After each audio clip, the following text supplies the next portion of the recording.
ಆತ್ಮೀಯ ಸಾಯಸ್ಮೃತಿ ವೀಕ್ಷಕರಿಗೆ ನನ್ನ ಸವಿನಯ ನಮಸ್ಕಾರಗಳು. ಆತ್ಮೀಯರೇ, ನಮ್ಮ ಸಾಯಸ್ಮೃತಿ ಜ್ಯೋತಿಷದ ಒಂದು ಚಾನಲ್ನಿಂದ ವಾರಕ್ಕೊಂದು ದೇವಸ್ಥಾನವನ್ನು ಭೇಟಿ ಮಾಡಿ ಆಲಯ ದರ್ಶನ, ಗ್ರಹದೋಷ ನಿವಾರಣೆ ಅಂತಕ್ಕಂಥ ಒಂದು ಕಾರ್ಯಕ್ರಮ ಮಾಡ್ತಾ ಇರ್ತಕ್ಕಂಥದ್ದು. ಈ ದಿನ ನಾವು ಮೊದಲು ಬಾಗೇಪಲ್ಲಿ ತಾಲೂಕಾಗಿದ್ದು ಈಗ ಚೇಳೂರು ತಾಲೂಕಾಗಿ ಚೇಳೂರು ಹೋಬಳಿ ನಲ್ಲಗುಟ್ಟಪಲ್ಲಿ ಪಂಚಾಯತಿಲಿರ್ತಕ್ಕಂತಹ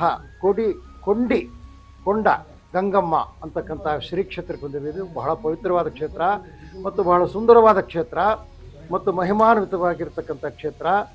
ಇಲ್ಲಿ ಬಹಳ ಭಕ್ತಾದಿಗಳು ಬರ್ತಾ ಇರ್ತಾರೆ. ಅವರ ಮನೋವಾಂಛಿತಗಳು, ಮಕ್ಕಳಾಗದೇ ಇರ್ತಕ್ಕಂಥವರು ಮತ್ತು ವಿವಾಹ ಆಗದೇ ಇರ್ತಕ್ಕಂಥವರು ಅಂಥವರೆಲ್ಲ ಬಂದು ಈ ತಾಯಿಗೆ ಬಂದು ಇಲ್ಲಿ ಹರಕೆ ಕಟ್ತಾರೆ.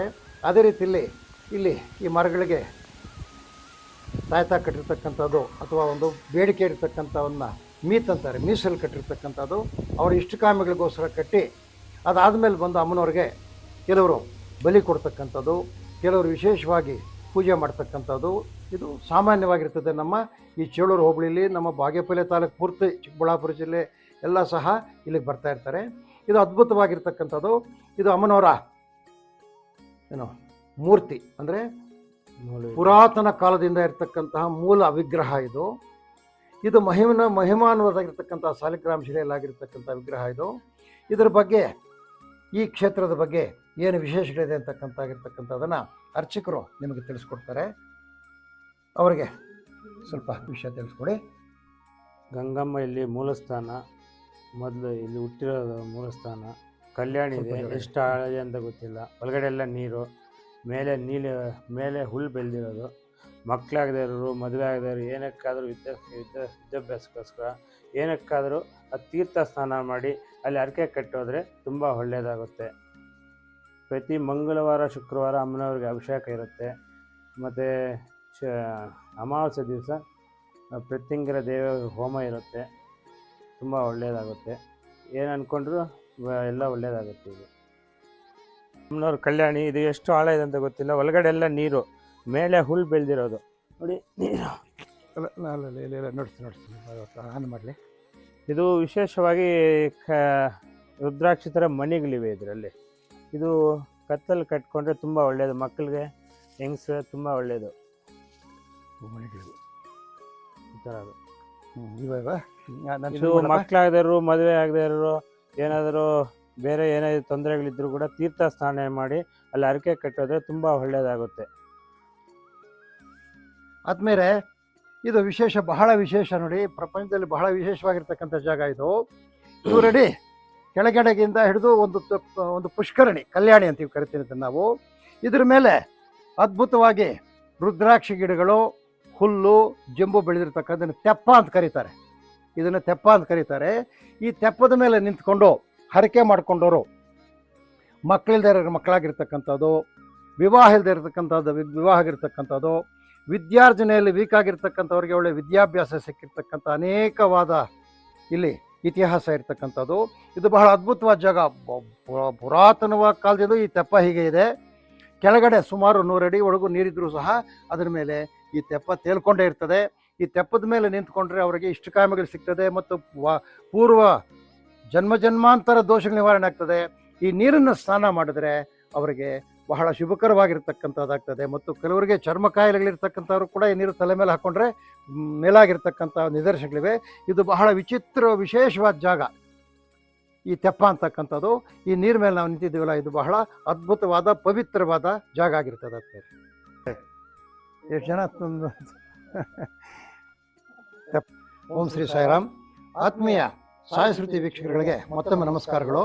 ಈ ದಿನ ನಾವು ವಿಶೇಷವಾಗಿ ಈ ಚೇಳೂರು ತಾಲೂಕು, ಚೇಳೂರು ಹೋಬಳಿ ನಲ್ಲಗುಟ್ಟಪಲ್ಲಿರತಕ್ಕಂಥ ಕೊಂಡ ಗಂಗಮ್ಮ ಸನ್ನಿಧಾನದಲ್ಲಿ ಬಂದಿದ್ದೇವೆ. ಆವಾಗಲೇ ನಿಮಗೆ ಈ ತೆಪ್ಪದ ಬಗ್ಗೆ ಎಲ್ಲ ನೋಡಿಸಿದ್ವಿ, ದೇವಸ್ಥಾನದ ಬಗ್ಗೆ ನೋಡಿಸಿದ್ವಿ, ಮತ್ತು ಇಲ್ಲಿ ಬರ್ತಕ್ಕಂಥ ವಿಶೇಷಗಳ ಬಗ್ಗೆ ಅರ್ಚಕರು ಬಹಳ ಕ್ಲೀನಾಗಿ ಹೇಳಿದ್ರು. ಈಗ ಈ ಸಂಸ್ಥಾನನ ಅಭಿವೃದ್ಧಿ ಕಾರ್ಯಗಳು ತೊಡಗಿಸಿಕೊಂಡು ಇಲ್ಲಿ ಸಂಪೂರ್ಣವಾಗಿ ವಾಲಂಟಿಯರ್ ಆಗಿ ದುಡಿದು ಈ ದೇವಸ್ಥಾನ ಅಭಿವೃದ್ಧಿ ಪಡಿಸ್ತಾ ಇರ್ತಕ್ಕಂಥ ನಮ್ಮ ಸ್ನೇಹಿತರು ರಾಮಾಂಜನೇಯ ಸ್ವಾಮಿಗಳು ಬಂದಿದ್ದಾರೆ. ಈ ಎಲ್ಲನೂ ಅಭಿವೃದ್ಧಿ ಕಾರ್ಯಗಳಲ್ಲಿ ಇವರದೇ ಮುಖ್ಯವಾದ ಒಂದು ಮಾರ್ಗದರ್ಶನ ಹಾಗೂ ಎಲ್ಲ ಕಾಯ ವಾಚ ಮನಸ್ಸ ಎಲ್ಲ ಇವರಿದಾಗಿರ್ತದೆ. ಈ ಮಹಾನ್ ಭಾವರನ್ನ ಇವಾಗ ನಿಮಗೆ ಗುರ್ತು ಮಾಡ್ಕೊಳ್ತೀವಿ. ಅವರು ಕ್ಷೇತ್ರದ ಬಗ್ಗೆ ಮತ್ತು ಇಲ್ಲಿನ ಕಾರ್ಯಗಳ ಬಗ್ಗೆ, ಇನ್ನು ಮುಂದೆ ಆಗ್ತಕ್ಕಂಥ ಕಾರ್ಯಗಳ ಬಗ್ಗೆ ಸ್ವಲ್ಪ ವಿಷಯ ತಿಳಿಸ್ಕೊಡ್ತಾರೆ. ನಮಸ್ಕಾರ. ಓಂ ಶ್ರೀ ಸಾಯಿರಾಮ್. ಇವತ್ತು ಏನು ಈ ಶ್ರೀ ಕೊಂಡಿಕೊಂಡ ಗಂಗಮ್ಮ ಟೆಂಪಲ್ಗೆ ಶ್ರೀ ಸಾಯಿ ಏನದು ಸಾಯಿ ಚಾನೆಲ್ ಅವರು ಬಂದಿದ್ದಾರೆ. ನಮಗೂ ತುಂಬ ಸಂತೋಷ. ಅವ್ರಿಗೂ ನಮ್ಮ ಹೃತ್ಪೂರ್ವವಾಗಿ ವಂದನೆಗಳು ತಿಳಿಸುತ್ತಾ, ಶ್ರೀ ಕೊಂಡಿಕೊಂಡ ಗಂಗಾ ಭವಾನಿ ಆಶೀರ್ವಾದ ಅವರಿಗೆ ಸದಾ ಇದ್ದು, ಬಾಬಾ ಶ್ರೀ ಸತ್ಯಸಾಯಿ ಬಾಬಾ ಆಶೀರ್ವಾದ ಸದಾ ಇದ್ದು, ಇನ್ನೂ ಈ ಒಂದು ದೇವರ ಒಂದು ಸೇವೆಗಳು ಯಥೇಚ್ಛವಾಗಿ ಮಾಡಲಿ ಅಂತ ನಾನು ಕೋರ್ಕುತ್ತಿದ್ದೇನೆ. ಅದೇ ರೀತಿಯಲ್ಲಿ ನಮ್ಮ ಹೆಸರು ಕೊಂಡಿಕೊಂಡ ಗಂಗಮ್ಮ ದೇವಸ್ಥಾನದಲ್ಲಿ ನಮ್ಮ ಹೆಸರು ರಾಮಾಂಜಿ ಸ್ವಾಮಿ ಅಂತ ಹೇಳಿಬಿಟ್ಟು, ನಾವು ಇಲ್ಲಿ 25 ವರ್ಷದಿಂದ ನಾವು ಇಲ್ಲಿ ಸೇವೆ ಮಾಡಿಕೊಂಡು ಬರ್ತಾಯಿದ್ದೀವಿ. ಏನಪ್ಪ ಸೇವೆ ಮಾಡ್ಕೊಂಡು ಬರ್ತಾಯಿದ್ದೀವಿ ಅಂದರೆ, ಏನಕ್ಕೋಸ್ಕರ ಅಂದರೆ, ಯಾರೇ ಆಗಲಿ ಒಂದು ಸೇವೆ ಮಾಡಬೇಕಂದ್ರೆ ತಮ್ಮಲ್ಲಿ ಒಂದು ನಮಗೆ ಆಗುವಂಥ ಅನುಭೂತಿಗಳು ಕಾಣಿಸ್ಕೊಂಡ್ರೆ ಮಾತ್ರನೇ ಅದು ಸೇವೆ ಮಾಡೋಕ್ಕೆ ಸಹಜ. ಹಾಗಾಗಿ ನಮಗೆ ಆರೋಗ್ಯದಲ್ಲಿ ಸ್ವಲ್ಪ ಏರುಪೇರಿತ್ತು. ಅದಕ್ಕಾಗಿ ಅದೇ ರೀತಿ ಮನೆಯಲ್ಲಿ ಬಡತನವಾಗಿ ತುಂಬ ಕಷ್ಟ ಕಾಲದಲ್ಲಿದ್ವಿ. ಅದಕ್ಕಿಂತ ಮೇಯ್ನು ಎಲ್ಲ ಎಷ್ಟೇ ಇದ್ರೂ ಮನುಷ್ಯನಿಗೆ ಆರೋಗ್ಯ ಅನ್ನೋದು ಮುಖ್ಯ. ಆರೋಗ್ಯ ಅನ್ನೋದು ತುಂಬ ನಮಗೆ ಪರಿಸ್ಥಿತಿ ಸರಿ ಇರಲಿಲ್ಲ. ಆವಾಗ ಇಲ್ಲಿ ದೇವಸ್ಥಾನಕ್ಕೆ ಬಂದು ಅಮ್ಮನವ್ರ ಸೇವೆ ಮಾಡ್ಕೊಂಡು ಹೋಗಿದ್ದೆ. ಒಂದು ಪೂಜೆ 5 ವಾರ ಪೂಜೆ ಬರುತ್ತಷ್ಟಿಗೆ ನಮ್ಗೆ ಆರೋಗ್ಯ ಎಲ್ಲ ಸರೋಗ್ತಾ ಬಂತು. ನಂತರ ಆರೋಗ್ಯ ಸರೋಗದೆ ಬಿಡಿ ಅಂತ ಹೇಳಿಬಿಟ್ಟು ನಾವು ಇನ್ನು ಬೇರೆ ಕೆಲಸಗಳು ನೋಡ್ಕೊತಾ ಇದ್ವಿ. ಮತ್ತು ಅದೇ ರೀತಿಯಲ್ಲೇ ನಮಗೆ ಆರೋಗ್ಯ ಮತ್ತೆ ಕೆಟ್ಟಾಯಿತು. ಆವಾಗ ಹಿಂಗೆ ನಮ್ಗೆ ಆರೋಗ್ಯ ಯಾಕೆ ಇರುತ್ತಲ್ಲ ಇದಾಗ್ತದೆ ಅಂತವಾಗ ಪಂಚವಟಿಯಲ್ಲಿ ಗೋವಿಂದ ತೀರ್ಥ ಸ್ವಾಮಿಗಳೆಲ್ಲ ಭೇಟಿಯಾದಾಗ ಸ್ವಾಮಿಗಳು ಹೇಳಿದ್ರು, ನೀವು ಅಂಥ ಜಾಗದಲ್ಲಿ ಸ್ವಾಮಿಗಳನ್ನ ಒಂದು ಅಮ್ಮನವ್ರ ಸೇವೆ ಮಾಡಿ ನಿಮ್ಗೆ ಆರೋಗ್ಯ ಯಾವತ್ತಿಗೂ ನಿಮಗೆ ಇದಾಗೋದಿಲ್ಲ, ಚೆನ್ನಾಗಿರ್ತೀರ, ಒಂದು ಕ್ಷೇತ್ರನ ಅಭಿವೃದ್ಧಿ ಆಗುತ್ತೆ, ನೀವು ಅಭಿವೃದ್ಧಿ ಆಗ್ತೀರಾ ಅಂತ ಸ್ವಾಮಿಗಳು ಹೇಳಿದ್ರು. ಅದೇ ರೀತಿಯಲ್ಲಿ ನಾವು ಆವಾಗ ಇಲ್ಲಿ ಬೆಟ್ಟ, ಒಂದು ಚಿಕ್ಕದಾದ ಗುಡಿ, ನಂತರ ಬರುವುದಕ್ಕೆ ವ್ಯವಸ್ಥೆ ಅಷ್ಟೊಂದು ಇರಲಿಲ್ಲ. ನಂತರ ಕೊಳವೆ ನೀರು ಬೋರ್ವೆಲ್ ವ್ಯವಸ್ಥೆ ಇರಲಿಲ್ಲ. ನಂತರ ರಸ್ತೆಗಳ ವ್ಯವಸ್ಥೆಗಳಿರಲಿಲ್ಲ, ಏನೂ ಇರಲಿಲ್ಲ. ಏನೋ ಆ ತಾಯಿ ಒಂದು ದೈವಶಕ್ತಿ ಅನ್ನೋದು ಒಂದು ಪರಿಪೂರ್ಣವಾಗಿ ನಿಂತಿತ್ತು. ಆದರೆ ಈ ಭಕ್ತರಿಗೆ ಬರುವುದಕ್ಕೆ ಇಲ್ಲಿ ಅನಾನುಕೂಲವಾಗಿತ್ತು. ಈಗ ಅವ್ರನ್ನ ಕೆಲವು ಸಮಸ್ಯೆಗಳ ಬಗ್ಗೆ, ನಮಗಿರ್ತಕ್ಕಂಥ ಅನುಮಾನಗಳ ಬಗ್ಗೆ ಪರಿಹಾರ ಕೇಳ್ತಕ್ಕಂಥದ್ದು. ಸ್ವಾಮಿಯವರೇ, ನೀವು ಎಷ್ಟು ವರ್ಷದಿಂದ ಇಲ್ಲಿ ಸೇವೆ ಮಾಡ್ತಾ ಇದ್ದೀರಿ? ಒಂದು 25 ವರ್ಷದಿಂದ ಸೇವೆ ಮಾಡ್ತೀವಿ. 25 ವರ್ಷ ಮಾಡಿ. ನೀವು ಸೇವೆ ಮಾಡೋದಕ್ಕೆ ಕಾರಣ ಆರೋಗ್ಯ ಇಲ್ಲಿ ಈ ಯಮ್ಮನ ದಯದಿಂದ ಆರೋಗ್ಯ ಸರಿ ಹೋಗಿದ್ದಕ್ಕೋಸ್ಕರ ನೀವು ಆ ಯಮ್ಮನ ಸೇವೆ ಮಾಡ್ತಾ ಇದ್ರಿ. ನಿಮ್ಮ ಆರೋಗ್ಯ, ಅಂತಸ್ತು, ಗೌರವ ಎಲ್ಲ ಯಮ್ಮನ ಕಾಪಾಡ್ತಾ ಇದ್ದಾಳೆ. ಏನೇನು ಅಭಿವೃದ್ಧಿ ಕಾರ್ಯ ಮಾಡಿದ್ರಿ ಇಲ್ಲಿ? ಈಗ ಇಲ್ಲಿ ನಾವು 2010ರಿಂದ ನಾವು ಕೆಲಸ ಮಾಡ್ತಾ ಇದ್ವಿ. 2010ರಿಂದ ಸೇವೆ ಮಾಡ್ತಾ ಇದ್ವಿ. ಸೇವೆ ಅಂದರೆ ನಾವು ಪರಿಪೂರ್ಣವಾಗಿ ಕೆಲಸ ಸ್ಟಾರ್ಟ್ ಮಾಡಿದ್ದು. ಅದಕ್ಕೆ ಮುಂಚೆ ಒಂದು 2007-8ರಲ್ಲಿ ನಾವಿಲ್ಲಿ ಬಂದು ಬರೀ ಪೂಜೆ ಮಾಡಿಕೊಂಡು ಧ್ಯಾನ ಮಾಡಿಕೊಂಡು ಮೌನವಾಗಿ ಒಂದು 3 ವರ್ಷ ಮೌನವಾಗಿದ್ದು, ನಂತರ ಒಂದು 2011ರಿಂದ ಏನೋ ಒಂದು ಭಕ್ತರು ಇಲ್ಲಿ ಬರೋದಕ್ಕೆ ಅನುಕೂಲ ಮಾಡೋಣಂತ ಒಂದು ನಮಗೆ ಗೋಚರ ಇತ್ತು. ಆವಾಗ ಇಂದ ಸ್ಟಾರ್ಟ್ ಮಾಡ್ಕೊಂಡು ಬಂದ್ವಿ. ಏನೋ ಒಂದು ದಾರಿ ಸ್ವಲ್ಪ ತೊಂದರೆ ಇತ್ತು, ದಾರಿ ರೆಡಿ ಮಾಡಿದ್ವಿ. ನಂತರ ಅಮ್ಮನವರು ವಿಶೇಷವಾಗಿ ಇರ್ತಕ್ಕಂಥ ಸ್ಥಳ ಇದು. ಇದಕ್ಕೆ ಇಲ್ಲಿ ದೇವಿ ಪೂಜೆಗಳು ಆಗಬೇಕು ಅಂತ ಹೇಳಿಬಿಟ್ಟು ಮೊದಲ ಕಾರ್ಯಕ್ರಮ ದೇವಿ ನವರಾತ್ರಿ ಕಾರ್ಯಕ್ರಮ ನವರಾತ್ರಿ ಉತ್ಸವಗಳು ಪ್ರಾರಂಭ ಮಾಡಿದ್ವಿ.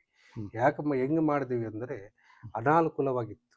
ಒಂದು ಪೆಂಡಲ್ ಹಾಕ್ಕೊಂಡು ಈ ಕಲ್ಲುಗಳ ಮಧ್ಯೆ, ಗುಟ್ಟೆಗಳ ಮಧ್ಯೆ, ನೆಲದ ಮಧ್ಯೆ ಮಾಡ್ತಾ ಇದ್ವಿ. ಕಷ್ಟ ಬಿಟ್ಟು ಮಾಡ್ತಾ ಇದ್ವಿ. ಅದೇ ರೀತಿಯಲ್ಲಿ ಬಂದವರು ಭಕ್ತರಿಗೂ ಇಲ್ಲಿ ದೇವಿ ಪೂಜೆ ಮಾಡಿಕೊಂಡು ಮಕ್ಕಳಾಗದೇ ಇರೋರಿಗೆ, ನಂತರ ಜಮೀನು ಪ್ರಾಬ್ಲಮ್ ಇರೋರಿಗೆ, ನಂತರ ಮನೆ ಕಟ್ಟದೇ ಇರೋರಿಗೆ, ನಂತರ ವ್ಯಾಪಾರಕ್ಕೂ ಆಗಲಿ, ಆರೋಗ್ಯ ನಮಗೆ ಯಾವ ರೀತಿಯಲ್ಲಿತ್ತು ಆರೋಗ್ಯ ಸಮಸ್ಯೆಗಳಿತ್ತು ಅಂಥವ್ರಿಗೆಲ್ಲ ಒಬ್ಬೊಬ್ಬರೇ ಬಂದು ಇಲ್ಲಿ ಇಲ್ಲಿ ಸ್ನಾನ ಮಾಡಿ, ಆ ಸ್ನಾನ ಮಾಡಿದ ನಂತರ ಕಲ್ಯಾಣದಿಂದ ನೀರು ಆಚೆಗೆ ತಗೊಂಡೋಗಿ ಸ್ನಾನ ಮಾಡ್ತಾರೆ. ಒಳಗಡೆ ಮಾಡೋಂಗಿಲ್ಲ. ಒಳಗಡೆ ಮಾಡಂಗಿಲ್ಲ. ಹ್ಮ್. ಆಚೆಗೆ ತಗೊಂಡೋಗಿ ಒಂದು 5 ಬಕೆಟ್ 3 ಬಕೆಟ್ ಸ್ನಾನ ಸ್ನಾನ ಮಾಡಿಸಿ. ಮಾಡಿಸಿ ಹ್ಮ್. ಅವ್ರಿಗೆ ಪೂಜೆ ಮಾಡಿಸಿ ನಂತರ ಅವ್ರಿಗೆ ಅಭಿವೃದ್ಧಿ ಅವ್ರಿಗೇನು ಆರೋಗ್ಯ ಇರ್ಬೋದು, ಮಕ್ಕಳ ಸಮಸ್ಯೆ ಇರ್ಬೋದು, ಆಮೇಲೆ ಜಮೀನು ವ್ಯವಹಾರಗಳಿರ್ಬೋದು, ಆಮೇಲೆ ಕೋರ್ಟ್ ಕಚೇರಿಗಳಿರ್ಬೋದು, ಇಂಥ ನಾನಾ ಕಷ್ಟಗಳೆಲ್ಲ ಅವ್ರಿಗೂ ಪರಿಹಾರ ಆಗ್ತಾಯಿತ್ತು. ಪರಿಹಾರ ಆದಾಗ ಕೇಳ್ತಾ ಇದ್ರು, ಏನು ಸ್ವಾಮಿ ನಮ್ಗೆ ಈ ಥರ ಒಳ್ಳೇದಾಗಿದೆ, ನಾವೇನು ಮಾಡಬೇಕು, ನಿಮಗೆ ಇಲ್ಲಿ ಸೇವೆ ಏನು ಮಾಡಿದ್ರೆ ನಮ್ಗೆ ಚೆನ್ನಾಗಿರುತ್ತೆ. ಈ ರೀತಿ ಭಕ್ತಾದಿಗಳು ತಮ್ಮ ಇಷ್ಟಕಾಮ್ಯಗಳಿಗೋಸ್ಕರ ಇಲ್ಲಿ ಬಂದು ಸ್ನಾನ ಮಾಡಿ ಅವ್ರಿಗಿರ್ತಕ್ಕಂಥ ಕಾಯಿಲೆಗಳಾಗಲಿ ಅಥವಾ ತೊಂದರೆಗಳಾಗಲಿ, ಸಂತಾನ ಇಲ್ಲದೆ ಇರ್ತಕ್ಕಂಥದ್ದಾಗಲಿ, ಅದೇ ರೀತಿಯಲ್ಲಿ ವಿವಾಹ ಇಲ್ಲದೆ ಇರ್ತಕ್ಕಂಥ, ವಿದ್ಯೆ ಇಲ್ಲದೆ ಇರ್ತಕ್ಕಂಥವ್ರು, ಯಾವಾಗಲೂ ಸದಾರೋಗಿಗಳಾಗಿರ್ತಕ್ಕಂಥವ್ರು ಈ ಸ್ನಾನದಿಂದ ಪುನೀತರಾಗಿ ಅವರು ಮುಂದಕ್ಕೆ ನಿಮಗೆ ಈ ದೇವಸ್ಥಾನದ ಅಭಿವೃದ್ಧಿಗೆ ಸಹಕರಿಸಿದ್ರು ಅಂತ ಹೇಳ್ತಾ ಇದ್ರು. ಹೌದು ಹೌದು ಹೌದು. ಆಮೇಲೆ ಏನೇನು ಅಭಿವೃದ್ಧಿಕ ರಸ್ತೆ ಅಲ್ಲಿ ಏನೇನು ಮಾಡಿದ್ರು? ರಸ್ತೆ ಆಯಿತು. ನಂತರ ದೇವಸ್ಥಾನದ ಇದು ದೇವಸ್ಥಾನ ಗರ್ಭಗುಡಿ ಗಂಗ್ಲಪ್ಪ ಅಂತ ಹೇಳ್ಬಿಟ್ಟು ಅವ್ರಿಗೆ ಆರೋಗ್ಯ ಸಮಸ್ಯೆ ಇತ್ತು. ಅವ್ರಿಗೆ ಆರೋಗ್ಯ ಸಮಸ್ಯೆ ಪರಿಹಾರ ಆದ ತಕ್ಷಣ ಆರೋಗ್ಯದ ಒಂದು ಮನೆಯಲ್ಲಿ ಒಂದು ವ್ಯವಹಾರದ ಗಲಾಟೆ ಇತ್ತು. ಅದು ಪರಿಹಾರ ಆದ ತಕ್ಷಣ ಅವರು ಹೇಳ್ತಾ ಇದ್ರು, ಅವರು ಗಾರೆ ಕೆಲಸ ಮಾಡಿದಾಗ ಮೇಸ್ತ್ರಿ ಕೆಲಸ, ಅವರು ಅದು ಒಳ್ಳೇದಾದ ನಂತರ ಹೇಳಿದ್ರು, ಈ ಥರ ನಾನು ಅಮ್ಮನವ್ರಿಗೆ ಗುಡಿ ಕಟ್ಟಿಸ್ತೀನಿ. ಒಬ್ಬರೇ ಗುಡಿ ಗೋಪುರ ಎಲ್ಲ ಇದೆಲ್ಲ ಅವ್ರು ಕಟ್ಟಿಸ್ತಾರೆ. ಗಂಗಲಾಪುರ ಅವ್ರು ಯಾವವರು? ಅವ್ರು ಇಲ್ಲೇ ಪುಲ್ಗಲ್ನಲ್ಲಿ. ಹೌದು. ಆ ಮೇಲಿನ ದೇವಸ್ಥಾನ? ಮೇಲಿನ ದೇವಸ್ಥಾನ ಅದು ಭಕ್ತಾದಿಗಳೆಲ್ಲ ಈ ಸುತ್ತಮುತ್ತಲ ಗ್ರಾಮಾಂತರ ಎಲ್ಲರೂ ಸೇರಿ ಒಂದು ಏನೋ ಆ ಕಾಲದಲ್ಲಿ ಇರ್ತಕ್ಕಂಥವ್ರನ್ನ ಎಲ್ಲರೂ ಚಂದ ಅಂದರೆ ವಸೂಲಿ ಮಾಡಿಬಿಟ್ಟು ಆ ಒಂದು ಗರ್ಭಗುಡಿ ಕಟ್ಟಿಸಿದ್ರು. ಗರ್ಭಗುಡಿ ಕಟ್ಟಿಸಿದ ನಂತರ ಗೋಪುರ ಕೆಲಸ ನಿಂತೋಗಿತ್ತು. ನಂತರ ಗೋಪುರ ನಮ್ಗೆ ಆರೋಗ್ಯ ಸರೋಗಾದ ನಂತರ ಗೋಪುರ ನಾವು ಕಟ್ಟಿಸಿದ್ವಿ. ನಂತರ ಮುಂದೆ ಹಾಲು ಅದು ಗುಂಜೂರು ಶ್ರೀನಿವಾಸ ರೆಡ್ಡಿ ಅಂತ ಸಮಾಜ ಸೇವಕರು ಬಂದಿದ್ದರು ಸೇವೆ ಮಾಡೋದಕ್ಕೆ. ಈ ಕಡೆ ಬಾಗೇಪಲ್ಲಿ ಒಂದು ಏನು ಕಾನ್ಸ್ಟಿಟ್ಯೂಟಿಗೆ ಬಂದಿದ್ದರು, ಆ ಟೈಮಲ್ಲಿ ಅವ್ರು ಕಟ್ಟಿಸ್ಕೊಟ್ರು. ನಂತರ ಇಲ್ಲಿ ರಸ್ತೆಗಳಾಗಿರ್ಬೋದು, ವಾಟರ್ ಟ್ಯಾಂಕ್ ಓವರ್ ಟ್ಯಾಂಕ್ ಇರ್ಬೋದು, ಟಾಯ್ಲೆಟ್ಸ್ ಆಗಿರ್ಬೋದು, ರೂಮ್ ಆಗಿರ್ಬೋದು, ಕ್ಯಾಂಟೀನ್ ಆಗಿರ್ಬೋದು, ಎಲ್ಲ ಭಕ್ತಾದಿಗಳು ಇಲ್ಲಿ ಬಂದ ಒಬ್ಬೊಬ್ಬೊಬ್ಬರೇ ನಮಗೆ ಈ ಥರ ಒಳ್ಳೆಯದಾಗಿದೆ ಅಂತ ಹೇಳಿದ ತಕ್ಷಣ ಅವರು ಈ ಥರ ಕಟ್ಟಿಸ್ತಾ ಇದ್ದೀವಿ, ಏನೋ ನೀವು ಸಹಕಾರ ಮಾಡಿ ಅಂತ ಹೇಳಿದಾಗ ಎಲ್ಲರೂ ಸೇರಿಕೊಂಡು ಇದು ಮಾಡಿದ್ರು. ನಂತರ ಬೆಂಗಳೂರವರು ಕೆಲವರೆಲ್ಲ ಸೇರಿಕೊಂಡು ಇದು ಮಾಡಿದ್ರು. ಎಲ್ಲ ಸುಮಾರು ಜನ ಬೆಂಗಳೂರು ಕಡೆಯಿಂದ ಈ ಸುತ್ತಮುತ್ತಲು ಆಂಧ್ರದಿಂದ ಆಗಿರ್ಬೋದು, ತಮಿಳ್ನಾಡಿಂದ ಆಗಿರ್ಬೋದು, ಎಲ್ಲ ಭಕ್ತಾದಿಗಳು ಸೇರಿಕೊಂಡು ಅಂದರೆ ಎಲ್ಲರಿಗೂ ಒಳ್ಳೇದಾಗಿರೋರೆಲ್ಲ ನಮ್ಮ ಹತ್ರ ಮೀಟ್ ಆಗಿದವರೆಲ್ಲರೂ ಸಹಕರಿಸಿದಾಗ ಇದೆಲ್ಲ ಮುಂದುವರಿಸಿದೆ. ಭಾಳ ಸಂತೋಷ ಸರ್ ನಿಮ್ಮನ್ನು ಭೇಟಿ ಆಗಿದೆ. ಯಾಕಂದರೆ ಇದ್ರ ಬಗ್ಗೆ ಅದೇ ನಂತರ ಇನ್ನೊಂದು ವಿಶೇಷ, ಒಂದು 2018ರಲ್ಲಿ ಅತಿರುದ್ರಮ ಯಾಗ ಮಾಡಿದ್ವಿ. ಅತಿರುದ್ರ ಯಾಗ ತಿಳಿಸ್ತಾ ಇದ್ರಿ, ಮುಂದೆ ತಿಳಿಸಿದ? ಹೌದು. ಈಗ 2018ರಲ್ಲಿ ಅತಿರುದ್ರಮ ಯಾಗ ಮಾಡಿದ್ವಿ. ಏನಂದರೆ ಯಾಗ ಅಂದರೆ ನಾವು ಒಂದು ಸಂಕಲ್ಪ ಮಾಡ್ಕೊಂಡಿದ್ದೀವಿ, ಬ್ರಹ್ಮ ವಿಷ್ಣು ಮಹೇಶ್ವರ ಮೂರದು ಯಾಗ ಮಾಡಬೇಕು ಅನ್ನೋ ಒಂದು ಸಂಕಲ್ಪ ಮಾಡ್ಕೊಂಡಿದ್ವಿ. ಅದೇ ರೀತಿಯಲ್ಲಿ 2018ರಲ್ಲಿ ಅತಿರುದ್ರಮ ಯಾಗ ಮಾಡಿದ್ವಿ. ಸುಮಾರು ಭಕ್ತಾದಿಗಳು ಲಕ್ಷಾಂತರ ಜನ ಬಂದು ಆ ಯಜ್ಞದಲ್ಲಿ ಪಾಲ್ಗೊಂಡು, ನಂತರ ಯಜ್ಞದಲ್ಲಿ ಪಾಲ್ಗೊಂಡವ್ರಿಗೆ ಎಲ್ಲರಿಗೂ ಒಳ್ಳೆಯದಾಗಿ ನಂತರ ಈಗಲೂ ಭಕ್ತಾದಿಗಳು ಹಂಗೆ ಬರ್ತಾ ಇದ್ದಾರೆ. ಅದೇ ರೀತಿಯಲ್ಲಿ ಈಗಲೂ ಮಹಾವಿಷ್ಣು ಯಜ್ಞ ಮಾಡಬೇಕಂತ ಸಂಕಲ್ಪ ಮಾಡ್ಕೊಂಡಿದ್ದೀವಿ. ಈಗ ಮಾರ್ಚ್ ತಿಂಗಳಲ್ಲಿ ಮಾಡ್ತಾ ಇದ್ದೀವಿ ಆ ಯಜ್ಞ, ಮಹಾವಿಷ್ಣು ಯಜ್ಞ. ಅದು ಒಂದು 11 ಹೋಮಕುಂಡ ನೀವು ಇದು ಮಾಡಿ ಒಂದು 10 ದಿವಸ ಕಾಲ ಯಜ್ಞ, ಮಹಾವಿಷ್ಣು ಯಜ್ಞ ಮಾಡ್ತಾ ಇದ್ದೀವಿ. ಸರ್ ನಿಮ್ಮನ್ನ ಭೇಟಿ ಆಗಿದ್ದು ಭಾಳ ಸಂತೋಷ ಆಯಿತು. ಸಂತೋಷ. ನೀವು ಆತ್ಮೀಯ ಸಾಯಸ್ಕೃತಿ ವೀಕ್ಷಕರಲ್ಲಿ ಸೌನೆಯ ಮನವಿ ಏನಪ್ಪ ಅಂದರೆ, ನಾವು ಕ್ಷೇತ್ರ ದರ್ಶನ, ಗ್ರಹದೋಷ ನಿವಾರಣೆ, ನಾವು ಕ್ಷೇತ್ರ ದರ್ಶನ ಮಾಡ್ತಾ ಇರತಕ್ಕಂಥ ನಿಮಗಿರ್ತಕ್ಕಂಥ ಗ್ರಹದೋಷಗಳ ನಿವಾರಣೆ ಆಗಬೇಕು ಅಂತ ಈ ಕ್ಷೇತ್ರಕ್ಕೆ ಬಂದರೆ ನಿಮಗಿರ್ತಕ್ಕಂಥ ಸಕಲ ದೋಷಗಳು ನಿವಾರಣೆ ಆಗ್ತದೆ. ಆರೋಗ್ಯದಾಗಲಿ, ಮಕ್ಕಳದಾಗಲಿ, ವಿವಾಹದಾಗಲಿ ಎಲ್ಲ ಆಗ್ತದೆ ಅಂತಕ್ಕಂಥದ್ದನ್ನು ತಿಳಿಸಿ ಆತ್ಮೀಯರಿಗೆ ನಮ್ಮ ಕಾರ್ಯಕ್ರಮನ ಲೈಕ್ ಮಾಡಿ, ವಿಷಯಗಳನ್ನು ಶೇರ್ ಮಾಡಿ, ಅದೇ ರೀತಿಯಲ್ಲಿ ನಮ್ಮ ಚಾನಲ್ಗೆ ಸಬ್ಸ್ಕ್ರೈಬ್ ಆಗಿ ನಮ್ಮನ್ನು ಎನ್ಕರೇಜ್ ಮಾಡಿ ಅಂತ ತಮ್ಮಲ್ಲಿ ಕಳಕಳಿಯಾಗಿ ಮನವಿ ಮಾಡುತ್ತಾ ಈ ದಿನದ ಕಾರ್ಯಕ್ರಮ ಮುಗಿಸ್ತಿದ್ದೇವೆ. ಓಂ ಶ್ರೀ ಸಾಯಿರಾಮ್.